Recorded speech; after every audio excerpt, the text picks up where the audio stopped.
At this point, I don't see Manny performing well. I see an embarrassment.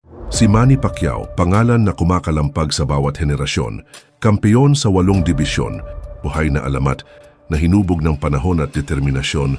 When he obliterated Ricky Hatton, Miguel Cotto, and then Oscar De La Hoya, no one ever came close to dreaming about doing that, and then Pacquiao did it. Pero ang oras ang kalabang, hindi pa natatalo ng sino mang atleta. Halos 4 na taon na ang nakalipas nung huli niyang pagsampa. Pacquiao, at his age, which is sad that he has to fight. Nagretiro bilang isang alamat, isang simbolo, at ngayon, sa edad na 46, magbabalik siya. Hindi para sa pera, hindi para sa legasiya, baka marahil para habulin ang bagay na hindi na niya lubos maibabalik. Some of the great legends, they only leave boxing when they're like forced out. They won't stop until someone, another fighter knocks them out or makes them. Is that how Pacquiao is? Is that what this is about too? He won't stop until someone makes him. I don't know. You got to ask him. Why? I really miss boxing because boxing is my passion. I'm so passionate for it. So I'm excited. Si Mario Barrios ay hindi gaanong kilala pero napakadelikado. Yeah, Barrios wouldn't be as big as those other guys, but he's still a guy that's confident. He's a guy that's a world champion. He's a guy who throws a lot of punches. He's a guy who's younger. May haba ng kamay na pwedeng magpahirap kay Pacquiao at may kakayahan na pwedeng parusahan ng kumukupas na galaw.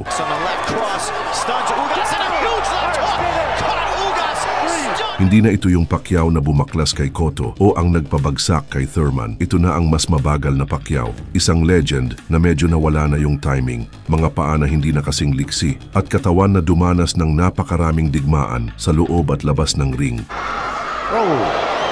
Caught him with a right down in this round. Oh, good right hand by Thurman. Yeah, he stepped into it when he threw that right hand. Yes, he did. At si Barrios, naaamoy niya ang pagkakataon. Hindi lang ito simpleng laban, ito ay koronasyon. Mario El Azteca! Kung makakaligtas ba sa unos para gulpihin ang ating pambansang kamao, walang duda sa tibay ni Manny Pacquiao. Pero kung tibay lang, hindi yan sasapat. Walang makakabalik sa orasan at sa sport na kasing brutal gaya ng boxing, ang sinasabing tibay ang nagdadala ng pinakamatinding panganib. I think that's the problem to me because I didn't make an adjustment right away, and also my legs tight. Ang laban na to, hindi lang tungkol sa kampyonato, ito'y tungkol sa oras, at ang oras ay undefeated. Tanong ng marami, bakit hindi na mababalik ang dating Pacquiao? Hindi lang isang boksingero, isa siyang icon, inangat ang Pinas sa mga imposibleng laban, pero walang tao, gaano man katindi ang makakadaya sa edad. My problem is that he's been inactive for quite a long time. Like we were talking about fighting him with Conor Benn maybe 6 months ago or a year, and every month or 3 months or 6 months that passes, you do become a lot older. So hindi na siya ang bagyong umatake sa 8 dibisyon.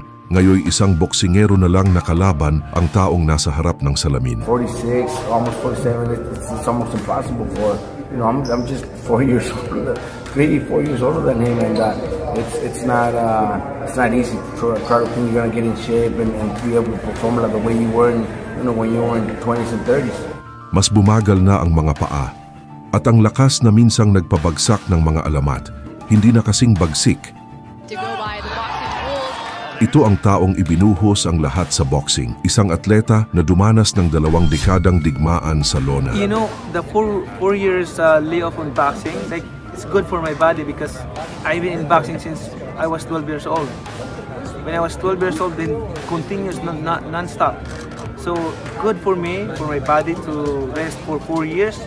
Now I'm back, like I feel so excitement like what I feel before. Ngayon, nakatayo siya sa huling kabanata, sinusulit ang natitirang apoy.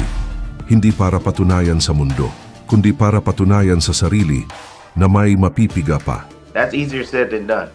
Yeah, I actually think he can beat Barrios. Like maybe it's recency bias. I saw that fight. That Barrios Fabian Maidana fight that was on the Canelo undercard. Yeah. I wasn't all that impressed with Barrios there. Really? I think, Tim, when he gets hit, his face swells up pretty quickly. And I think Pacquiao's gonna hit him in the face. Alam natin ang boxing ay nakamamatay. Hindi ito marunong maghintay, hindi ito marunong magpatawad, at walang pakialam ang boxing sa legasiya kapag dumapo na ang mga suntok. Sad that he feels any reason or urge whatsoever. However, on the other hand, fighters fight. It's what they do. Hindi siya sasampa para parangalan ng alamat. Aakyat siya para iangat ang pangalan niya sa paglapastangan kay Pacquiao. You knock out Manny, you knock out an old man, you beat up on Manny, you beat up on an old man who's been retired for 4 years. Any of that matter to you? Or is it just, this is the great Manny Pacquiao? Like, what's the upside for you on this? He said he wanted to fight me, so that's how I was like, what? I was like, okay. I was like, if that's if that's what he wants, it would be an honor. Yeah. But I'm still going there, like with bad intentions. Iyan ang katotohanang hinaharap ni Manny ngayon. Hindi na siya ang future. Isa na siyang nakaraan na pilit binabalikan ang nakaraan. Gaano man siya kadeterminado, hindi na kailanman magiging pareho. At marahil ito ang dahilan kaya mas magiging eksplosibo ang huling kabanata. I think it's going to be a good fight. I wish Manny all the best. I'm not sure who's going to win. I really haven't seen Barrios, but I think Barrios, the youth is obviously with him in this corner. Pero maraming naniniwala na hindi pa tapos si Manny Pacquiao dahil hindi siya yung boksingerong mawawala na lang. Kung may natutunan man tayo sa kanya, ito yon. Huwag mong maliitin kailanman si Pacquiao. I don't know, man. Manny might be able to pull something out here because he is that special. Yeah. And it's weird. I'm also going to be culpable because I'm going to sit there as we get close to this fight and be like, hey man, Manny might do it. Mas bata si Barrios at natural na malaki. May momentum siya. Nasa tamang tiyempo. Mapanganib. Pero hindi na bago to kay Manny. Doon siya hinubog sa kahirapan, sa pag-akyat sa mga dibisyon, sa pagbaklas ng mga higanting kalaban na mas malalakas. Weight classes, world titles in? Eight different weight classes. 40 years old, beats Keith Thurman, who's in his prime. Right. Crazy. What a man. What a world champion. And he sure turned back the hands of time on that one. Fucking crazy. Oo, nasa panig ni Barrios ang panahon. Pero kay Pacquiao ang mas delikado. Karanasan, talino at timing. Hindi ito simpleng suntukan na bara-bara lang. Ito ay veteranong battle-tested na. Si Barrios, may talento, madulas, pero hindi pa niya na-experience ang isang Manny Pacquiao. I've been saying that Mario Barrios sucks. Obviously, Manny Pacquiao sees Mario Barrios sucks. It's no offense. This is strictly business we're talking here. It's not a personal. Hindi ito madali. Kailangan niyang pigain ang natitirang stamina. Pero ang daan ni Pacquiao sa tagumpay ay laging tinatahak sa gitna ng kalbaryo. Before I become like this, my life right now, I experienced that life to have nothing.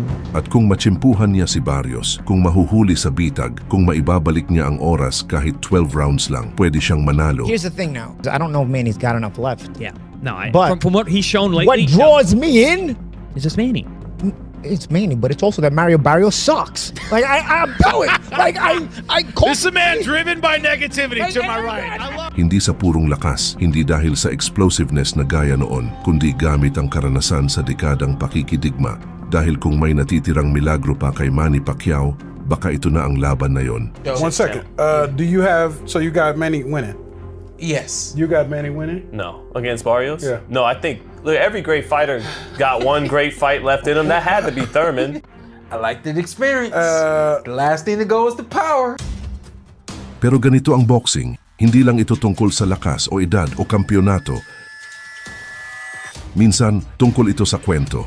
Sabi nila, wala nang lugar dito si Pacquiao. Matanda na, mabagal na, huli na. Pero ilang beses na nating narinig yan. Nang durugin niya si Broner, nang pataubin niya si Thurman sa edad na 40. Minaliit siya ng marami. Ginulat niya ulit ang mundo. Si Mario Barrios ang kasalukuyan. Siya rin siguro ang hinaharap, pero minsan lumalaban ang kasaysayan. Maaring ito na ang huling kabanata. Pero kung yun nga, hindi ito masusukat sa oras o ng mga kritiko o ng pagdududa. Masusukat ito sa isang atleta na paulit-ulit pinatunayan ang sarili. Dahil ang isang alamat, hindi basta nawawala. Patuloy silang lumalaban